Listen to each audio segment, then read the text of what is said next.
Terima kasih Anda kembali bersama kami, pemirsa. Saya kembali ke Bu Eva. Ibu Eva, kalau tadi Anda mengatakan bahwa sebenarnya message utama dari pidato Megawati adalah untuk kita saling menghindari dan kemudian menjaga supaya tidak ada lagi hoax dan kebencian. Lalu solusi apa yang bisa Anda tawarkan untuk mencarikan suasana jelang pemilu ini? Apakah mungkin Megawati dan Prabowo makan nasi goreng bareng seperti itu misalnya?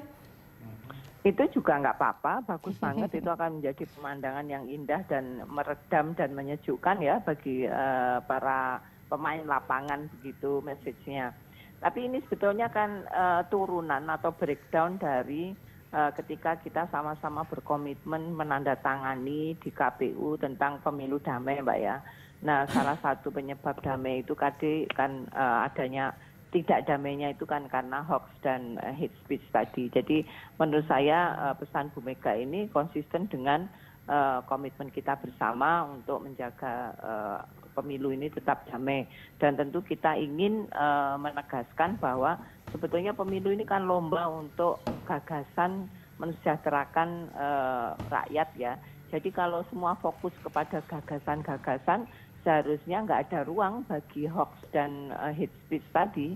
Dan mudah-mudahan itu tadi semakin banyak pemimpin kita yang mengajak masyarakat untuk digeret ngomong tentang gagasan. Dan semua layer di masing-masing kubu juga konsisten untuk ngomong gagasan. Jadi harapan saya seperti itu, dan kita jaga bersama-sama. Medianya juga jangan kemudian kalau doorstop nanyain orang, tapi lebih baik teman-teman di media juga menanyakan tentang gagasan-gagasan begitu. Jadi menurutku pesannya tidak hanya kepada pasukan yang di lapangan, tapi juga media ini penting juga menurut saya. Baik, terima kasih Ibu Eva Sundari sudah bergabung sama kami hari ini. Selamat malam. Ya, kita lanjutkan dialog pemirsa. Pak Habib, tadi kalau misalnya dikatakan bahwa ada kemungkinan misalnya makan nasi goreng bareng gitu, bisa datang nggak undangannya? Nasi goreng ini saya informasikan itu bagi Pak Prabowo punya makna yang lebih dari kita. Itu makanan ideologis keluarga beliau. Beliau sering sekali menceritakan ke saya bahwa makanan favorit beliau itu nasi goreng dari kecil. Artinya nasi goreng ini kan makanan rakyat biasa yang memang dari dulu dimakan sebagian besar orang ya. Makanya juga cocok sama Bu Mega kan karena suka masak nasi goreng. Kemarin kan pakai telur sudah mewah sekali. Jadi ada nuansa romantismenya ketika Bu Mega ngomong nasi goreng ke Pak Prabowo, itu ada nuansa dalam konteks politik pertemanan. Ada nuansa romantisme yang menurut saya cukup mendalam ya bagi Pak Prabowo ya. Kalau memang beliau penggemar berat nasi goreng dan Bu Mega tahu itu. Tahu itu. Jadi mungkin dong ya ini terjadi sangat mungkin ya. Untuk solusi mencarikan suasana. Iya, menurut saya itu penting ya. Penting juga, terlihat sederhana, tapi kalau rakyat yang menilai kan bisa bisa lain. Kalau rakyat ini Bu Mega aja makan nasi goreng dengan Pak Prabowo, suasana enjoy dan lain sebagainya gitu. Oke, baik. Solusi lain selain makan nasi goreng bersama, ya, itu apa lagi satu dong? hal ya. Ada yang terlihat sederhana, tapi juga ini prinsip menurut saya. Hoax kita perangin, tapi menuduh dan memframing orang atau pihak lain hoax, itu adalah hoax sendiri. Misal tadi Pak Abbas bilang soal obor rakyat, kemudian Lanyala sudah ngaku dan lain sebagainya. Itu dua-duanya nothing. Nggak ada urusannya sama Pak Prabowo, nggak ada urusan dengan gede. Coba cek. Di satu pun halaman dari vonis obor rakyat, ada nggak kaitannya dengan paslon? Kemudian apa yang disampaikan Pak Lanyala? Ada nggak karena kan bagaimanapun kita harus kembali ke hukum, Mbak. Nggak bisa kita terus membiarkan yang namanya persepsi, saya bebas dong persepsi seperti ini. Kita tetap harus bagaimana referensi kita, kalau sudah ada, karena ini sudah ada proses hukumnya. Sudah ada proses hukumnya, orang yang sudah dipenjara dan lain sebagainya. Sehingga hal-hal seperti itu secara emosional bisa mengganggu hubungan usaha untuk menciptakan hubungan baik ini. Memang mungkin nggak hanya dari kedua kubu, ada pihak-pihak lain, pengamat, lembaga survei dan lain sebagainya yang bebas-bebas saja. Mungkin sekarang lupa ya bahwa referensinya itu harus selalu hukum. Obor rakyat tentu yang diuntungkan Pak Prabowo dan lain sebagainya, wajar dong. Nah, itu yang menurut saya harus dihentikan. Baik. Nah, Pak Abbas, kalau kita lihat tadi kan sudah ada himbauan yang bersifat positif lah ya, kita bisa bilang ini untuk meredakan suasana. Menurut Anda setelah pidato Megawati, kira-kira apa yang terjadi atau siapa yang harus approach ataupun melakukan pendekatan supaya benar-benar membuktikan bahwa kedua kubu ini tidaklah kemudian ke depannya akan saling menebar kebencian? Saya kira bisa dari dua-dua, banyak, bukan hanya dua pihak, sebetulnya banyak pihak. Dalam politik ini level elitnya kan banyak ya, bisa jadi pada masing-masing pasangannya, bisa juga pada masing-masing pimpinan partai koalisinya gitu, bisa juga dari masing-masing ketua timnya, misalnya ketua tim sukses, bisa aja berbagai level itu.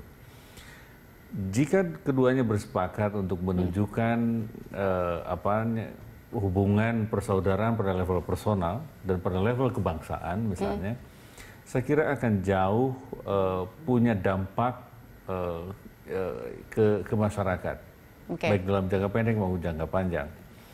Karena begini, situasi politik yang tegang seperti saat ini, yang banyak bubunya, itu bisa membuka celah-celah bagi pemantik-pemantik kekerasan yang sulit dibendung nantinya.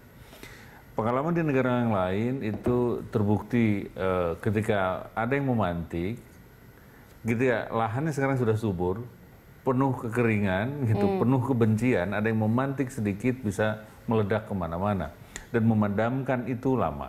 Oke, nah kalau misalnya tadi terjadi pertemuan misalnya antara sosok Ibu Megawati, sosok Prabowo, kemudian bertemu, berusaha meredamkan suasana, kira-kira yang bawah-bawahnya akan bisa mengikuti? Belum tentu memang. Karena begini, kita tahu persis ada politik pada level permukaan, simbolik, tataran simbolik di permukaan, ada politik pada level antarpersonal di bawah tingkat masyarakat. Yang simbolik saya kira itu biasanya orang sudah punya kedewasaan, punya wawasan yang jauh lebih baik dibanding masyarakat rata-rata. Itu. Nah yang rata-rata ini biasanya kalau sudah tersinggung personalnya itu lebih susah.